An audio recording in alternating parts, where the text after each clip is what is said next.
I'm Sabrina Zainal, and this is Nightline, the top stories. Ex-Army chief and wife deny laundering over 2 million ringgit.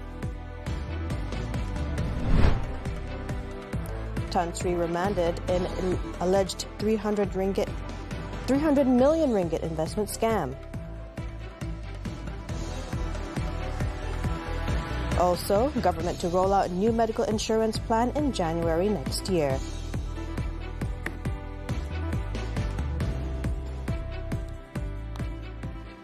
Good morning. We begin with this story.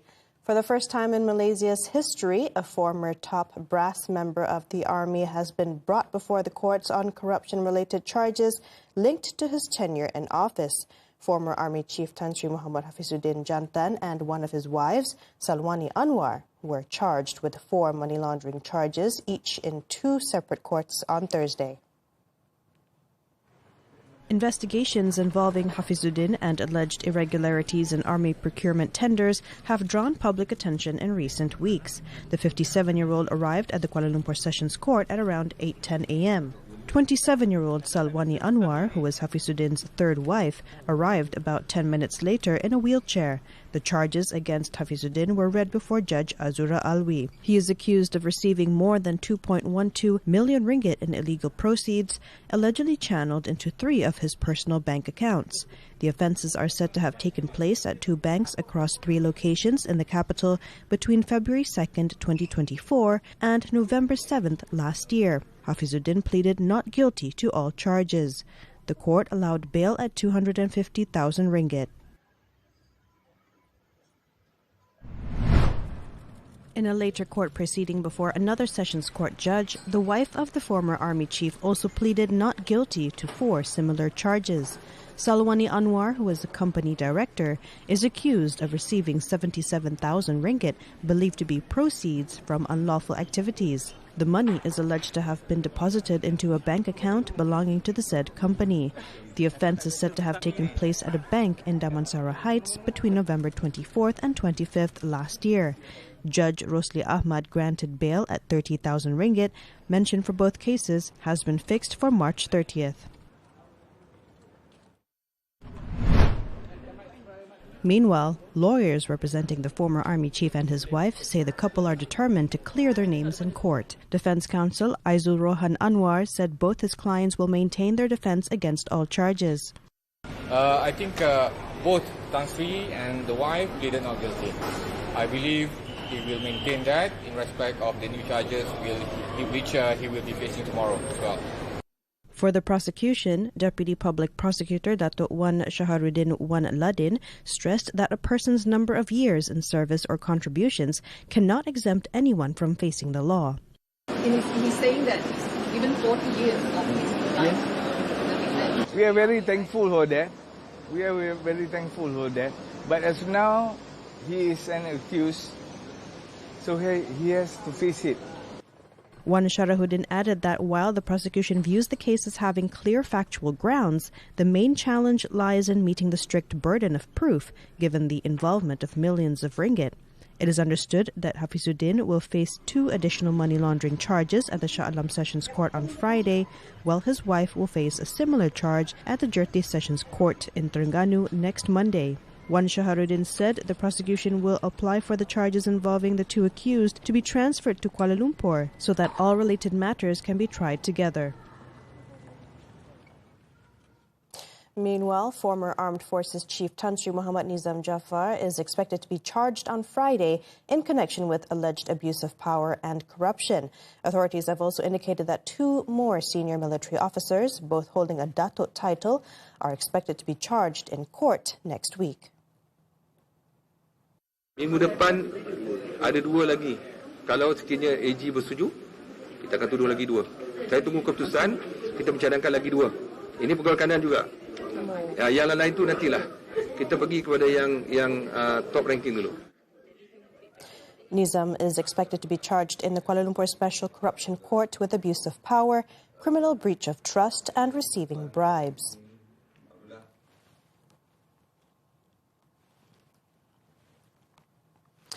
In the meantime, Azam said several government ministries are now under the radar of the MACC over concerns involving procurement tenders. Tak boleh lah, itu sensitif. Nanti kalau berlaku apa, saya akan nyatakan. Tapi isu perolehan di mana menyebabkan keterisan ini penting kerana kita perlu selamatkan duit rakyat. He added that the MACC has deployed 4 more integrity officers in addition to the current 2 for a joint exercise with the Defense Ministry to address procurement leaks.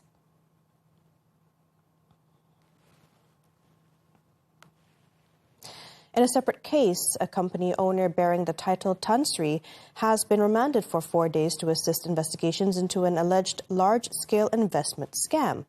Azam said several investors reported losing hundreds of millions of ringgit, with total losses estimated to be more than 300 million ringgit over the past 2 years. The male suspect, believed to be in his 60s, was detained on Wednesday night when he appeared at the MACC headquarters in Putrajaya to provide his statement to authorities. The remand order was issued by the Putrajaya Magistrates Court on Thursday morning.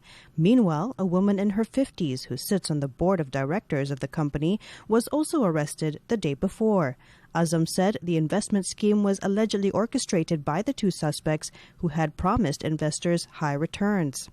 Tan Sri ini ditahan kerana kita mendapati daripada makluman yang kita terima bahawa beliau terlibat dalam membuat penipuan. Penipuan berskala besar. He added that the company involved is based in Kuala Lumpur and the scheme affected investors from across the country. Now, the mastery of Bahasa Melayu by all students, including those in national schools, is crucial to improve the quality of the country's education. Prime Minister Datuk Sri Anwar Ibrahim said the requirement for a strong command of the national language does not preclude students from mastering their mother tongue or other languages such as Arabic and English. Anwar was speaking at an engagement event with the Chinese community at SJKC Perting in Bentong Pahang on Thursday. He said in this country, students must have a good command of Malay. The Prime Minister said there is also the need to compete globally, which requires a good command of English. Sistem negara kita membolehkan anak-anak di SJKC, SJKT untuk menguasai bahasa Cina, bahasa Tamil yang baik. Malah dengan syarat semua menguasai bahasa Melayu sebagai bahasa rasmi negara. He said the Education Ministry has been instructed to provide an adequate number of Chinese and other language teachers, including in national schools, to ensure all students have the opportunity to learn a second and third language. Anwar also said that the government is also striving to ensure that the facilities and infrastructure available in schools are kept in good condition. The policy of allowing Year 1 students to enter school at the age of 6 is not intended to make children experimental subjects, but rather to be implemented voluntarily in phases and supported by a comprehensive screening mechanism. Education Minister Fadlina Sidek told the Dewan Rakyat on Thursday that the implementation of the policy was part of the planning under the 13th Malaysia Plan, 13MP, which had been tabled and debated in the August House, in addition to the results of engagement sessions involving various stakeholders. Fadlina said the ministry had implemented various engagement sessions as well as discussions at the grassroots level that focused on early childhood education issues. Kita tidak berhasrat ia menjadi rintis yang berhormat. Sebab itu kita sebut ia berfasa. Sebab itu kita sebut ia sukarela. Sebab itu kita sebut bahawa ia harus berlaku dengan sokongan diagnostik. According to the Education Minister, the admission of 6-year-old students is voluntary and is only offered to truly ready children based on diagnostic screening set by the ministry. Fadlina also explained that the policy was not intended to accelerate academic learning or create competition among mothers and fathers, instead focusing on strengthening basic skills according to the student's developmental level. According to her, priority is given to ensuring that students master literacy, numeracy, and basic learning skills, in addition to safeguarding the welfare and interests of children as the core of the policy. In the meantime, the government will roll out a basic medical and health insurance and takaful MHIT plan in January 2027 to help Malaysians cope with rising private healthcare costs. Second Finance Minister Datuk Seri Amir Hamzah Azizan said the affordable scheme is also expected to ease pressure on public hospitals by expanding access to private care. The announcement was made at a joint media conference in Kuala Lumpur, which was also attended by Health Minister Datuk Seri Dr. Zulkifli Ahmad and Bank Negara Governor Datuk Seri Abdul Rashid Ghaffur. This MHIT is been designed so that it has better catchment. So kita membenarkan lebih banyak orang untuk masuk dalam cover. Dan kalau lebih banyak orang masuk, the risk pooling gets better. Tapi lebih baiklah kalau kita tengok produk yang at the base level ni, dia ada banyak lagi kelonggaran yang membenarkan benda yang dulu tak ada. Jadi the cover itself also much better. With premiums starting from 80 ringgit a month, the basic policy will cover 99% of hospital treatment costs, including chronic illnesses such as cancer. The government is also expected to allow EPF Account 2 contributions to be used to pay the premiums. Other initiatives announced include a simplified MHIT guide to help consumers make informed decisions, the publication of medical treatment costs to improve market transparency, and tax incentives for private hospital welfare funds. Now, private hospital operators have welcomed the government's new MHIT plan, describing it as a positive step towards expanding affordable healthcare coverage. The Association of Private Hospitals Malaysia, APHM President Datuk Dr. Kuljit Singh said the plan serves as a strong baseline product, particularly for Malaysians who struggle to afford private medical insurance. Which I think will benefit a lot of Malaysians who find it difficult to afford insurance coverage, especially for private hospitals. I think it's a good opportunity, and it is difficult to comment how it will work out, but we will have to give time, and definitely we will see the benefit of this product in the next couple of years. He added that greater MHIT uptake over time would help more Malaysians protect themselves against health emergencies while supporting broader access to private healthcare services.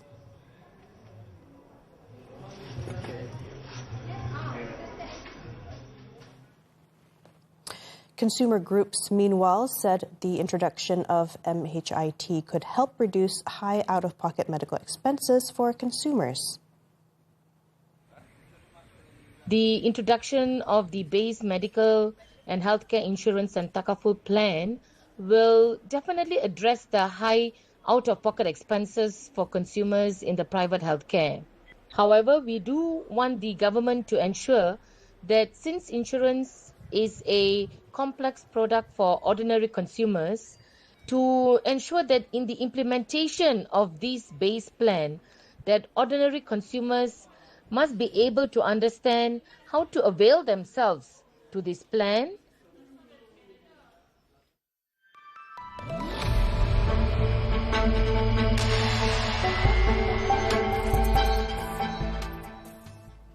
Bank Negara Malaysia BNM has maintained the overnight policy rate OPR at 2.75%. The decision follows an assessment of the current OPR level, which has remained unchanged since July last year. Now, according to the central bank, the move reflects a monetary policy stance that continues to support economic growth amid a stable price environment. It is also aimed at preserving macroeconomic stability while sustaining domestic growth momentum. Malaysia's economic growth last year is estimated to have come in at the upper end of the official forecast range of 4 to 4.8%. Growth momentum is expected to continue this year, supported by resilient domestic demand, including employment conditions, wage growth, and income-related policy measures that continue to underpin household spending.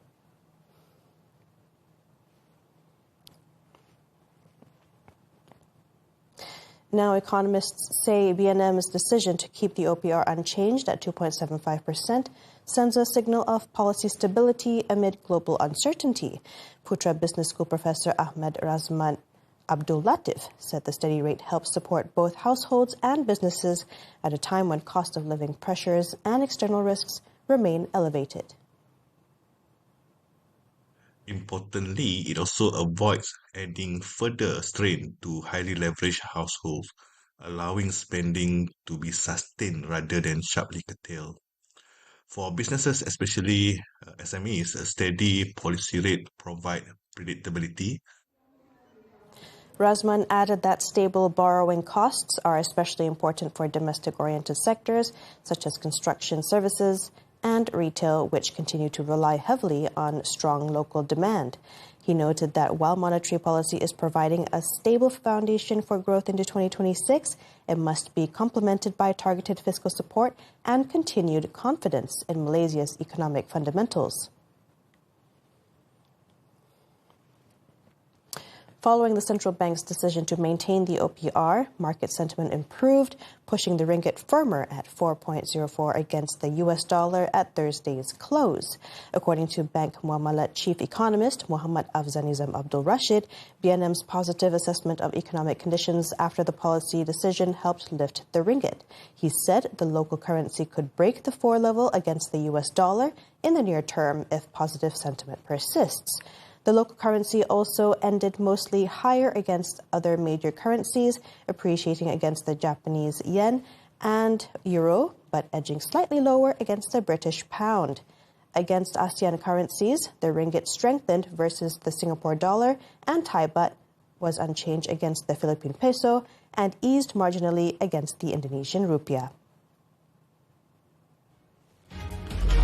2026. What opportunities lie ahead for Malaysia's economy? Which sectors and reforms will influence business confidence? And as global tensions rise, where will the key opportunities lie?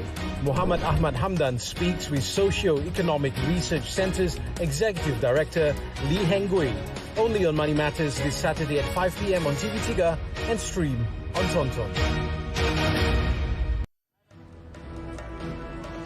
Nearly 100 left homeless in Kampung Dempil blaze. This and more after this breather.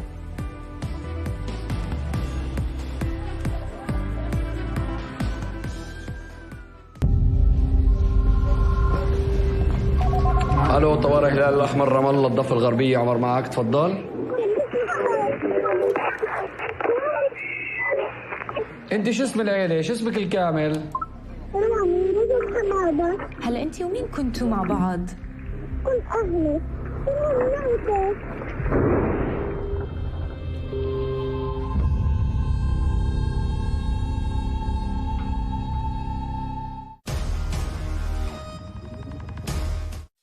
시작해볼까? 존경하는 재판장님! 변호사님 어깨 치고시라고. 우주 최강 도라이! 사랑은 왜 같은 건 없는 거거든? 난 아니라고. 난 절대 아니라고. 우리가 변호사와 살인범자로 만나게 될 줄. MHI minggu ini kenali pelbagai jenis madu dan ketahui khasiatnya. Ada ni jenis yang jaga kuku tak? Mestilah ada yang suka pergi manicure dan pedicure. Selain itu, kena jaga kesihatan kuku juga sebab perubahan warna di kuku merujuk kepada beberapa penyakit. Sekarang ni banyak kes samun dan ragut, jadi jaga keselamatan diri anda. Pada anda semua, jangan buang sampah merata-rata ya, nanti kena denda. Hanif, kalau nak pergi ke luar negara, jangan lupa ambil insurans perjalanan tau untuk perlindungan diri semasa perjalanan. MHI Isnin hingga Jumaat jam 10 pagi. Ditonton dan di TV3. Terbaru ditonton. Cik Rashid, kenalkan akaun kami Laila dan Amina. Bos rasa Amina share tu betul-betul genuine ke? Dia orang ada sesuatu yang interesting. Kadang-kadang dalam hidup ni kan Amina, bila nak jadi baik, kita kena berlakon jadi baik. Laila mula sedar untuk senang dapat duit bila menggunakan simpati dan agama. Sekarang aku baru faham. Tapi takkan tak ada orang kampung yang kenal dia orang. Dia orang kan famous kan? Muat turun dan layan tonton sekarang. Semua favourite anda di sini. 2026. What opportunities lie ahead for Malaysia's economy? Which sectors and reforms will influence business confidence? And as global tensions rise, where will the key opportunities lie? Muhammad Ahmad Hamdan speaks with Socio-Economic Research Centre's Executive Director Lee Heng Gui, only on Money Matters this Saturday at 5 p.m. on TV3 and stream on Tonton.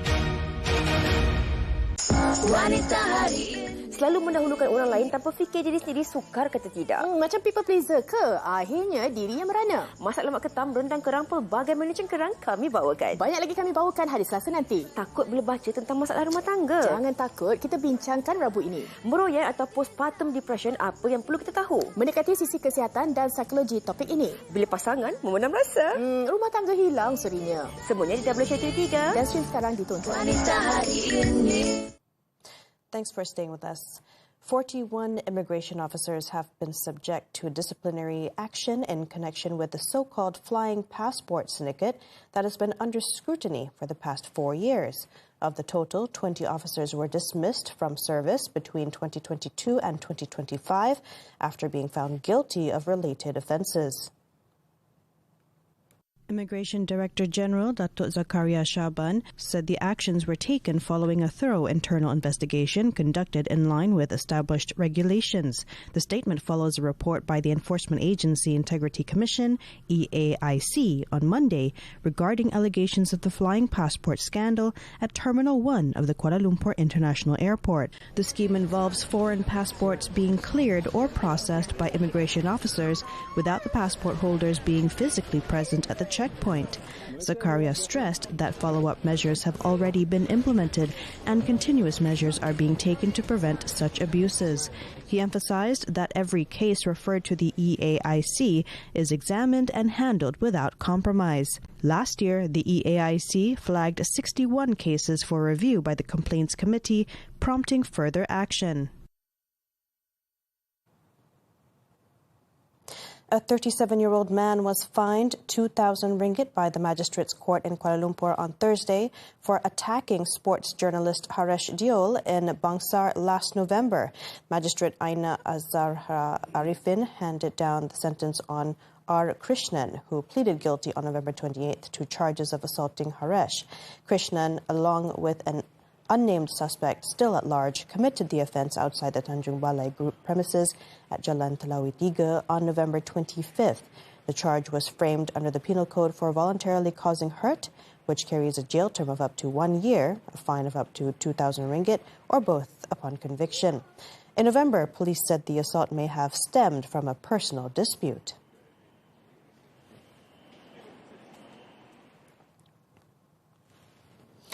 Nearly 100 people who were left homeless in a fire in a water village in Putatan, Sabah early on Thursday have been relocated to the temporary evacuation center at Dewan PPR Sri Keramat. No injuries or fatalities were reported in the 7 a.m. blaze in Kampung Dumpil, which destroyed 14 houses. The fire near the Sabah railway track spread rapidly, leaving most residents with little time to salvage belongings from their wooden houses. Firefighting operations were carried out by the Putatan Fire Station with assistance from their teams in Kota Kinabalu and Penampang. The fire was brought under control within an hour, with operations ending about 4 hours later. No injuries or fatalities were reported, and the cause of the fire is being probed.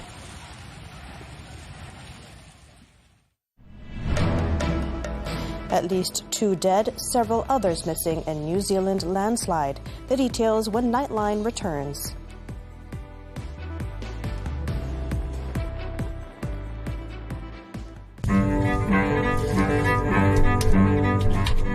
Smoke biscuit selama 10 jam atau 9 jam tu, tugas satu je, hanya pastikan api tak padam. Temperature is your enemy and your friend. Ada masa free kita akan pergi mancing, tak jaring, tangkapan bergantung pada nasib itu. Semua kaki pancing tahulah. Maknanya bila kita bakar tanpa rasa tambahan, kita akan dapat rasa sotong yang paling original.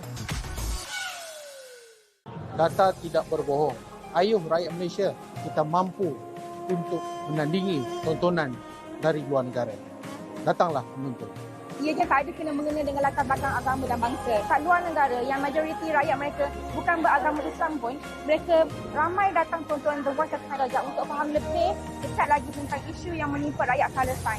Dan kita nak ajar semua rakyat Malaysia untuk bersama-sama dengan gerakan suara rakyat Malaysia.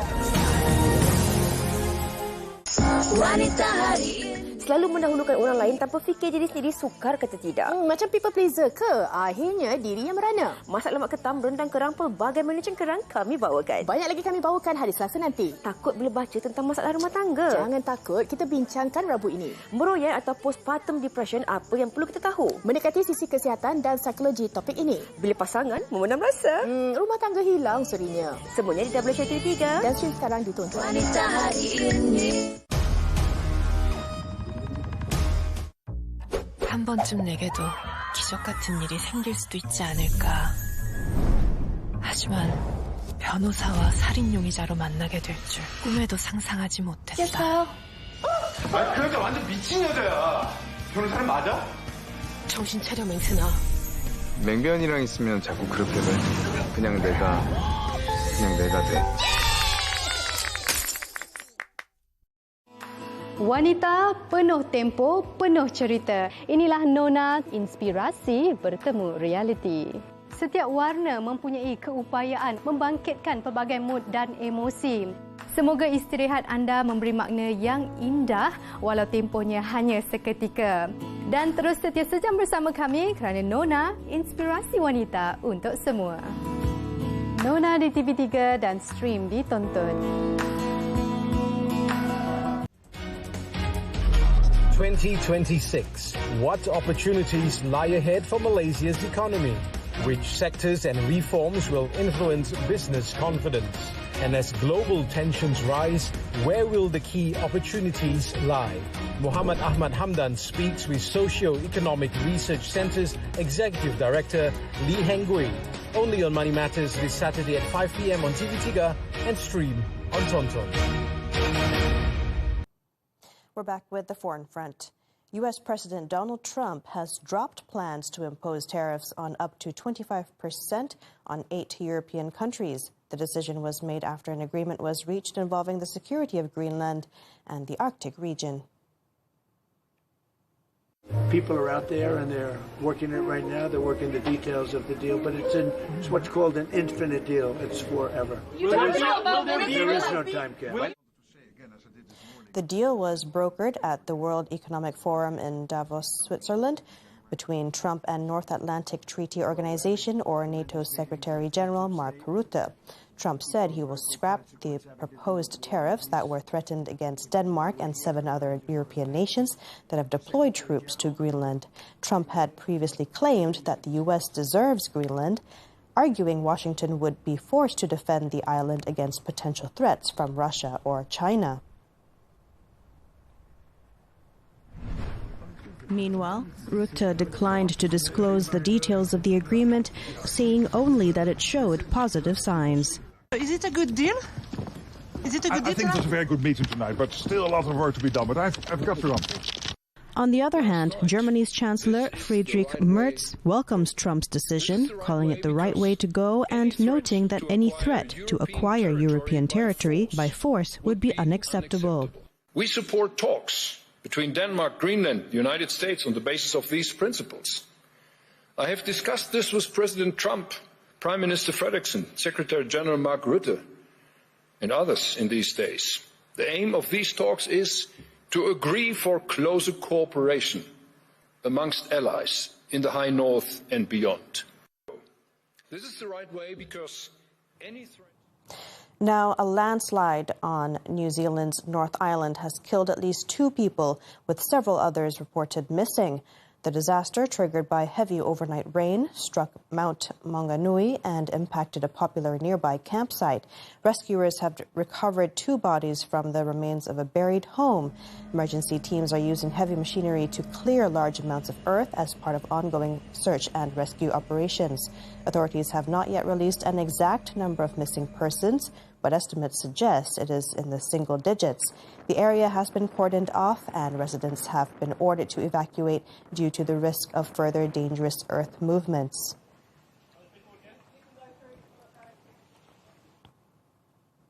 Meanwhile, Australian police are searching for a gunman who has killed 3 people in New South Wales. According to local authorities, officers discovered a man and a woman dead in a vehicle after responding to reports of gunfire in the town of Lake Cargaligo on Thursday. Police added that another shooting later claimed the life of another woman and left a man in critical condition. The fatal incidents have prompted police to warn residents of the small town to remain indoors for their own safety. Investigators are working to determine the motive behind the shootings.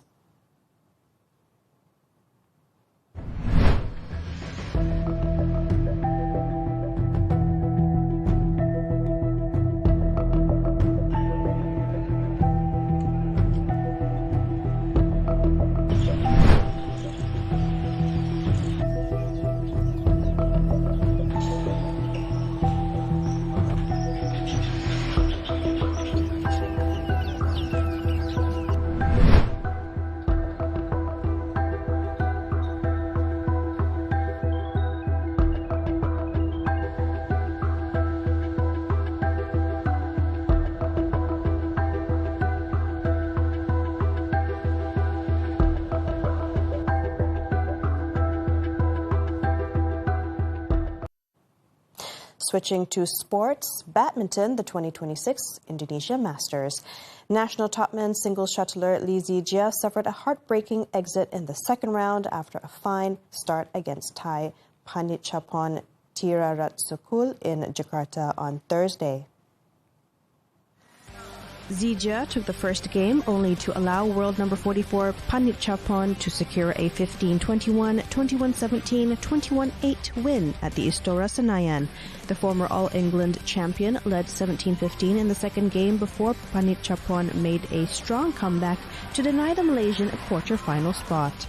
In the women's singles event, Kayla Chana beat Canada's Michelle Lee to claim her maiden Super 500 quarterfinal spot. Playing her second competitive match of the season, Chana kept her calm to record a 21-14, 21-14 win. Also in the last 8 were national men's doubles pair Man Wei Chong T Kai Wun. The third-seeded duo was forced to battle for 3 sets before claiming a 21-17, 9-21, 21-16 win over India's Hariharan Amsakarunan MR Arjun. In the women's doubles category, national top pair of Pearly Tan and Tinaa faced no trouble clinching a spot in the quarterfinals after defeating Lin Xiaomin Wang Yu Chao of Taiwan.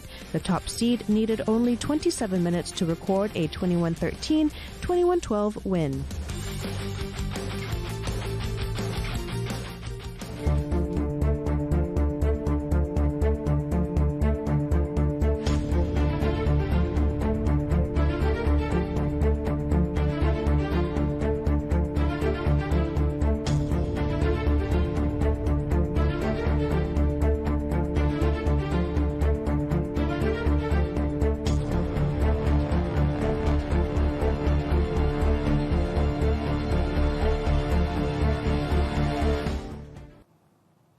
The Jihad Museum in Herat, celebrating the victory of Afghan fighters against the Soviet occupation, has changed since the Taliban's return of power.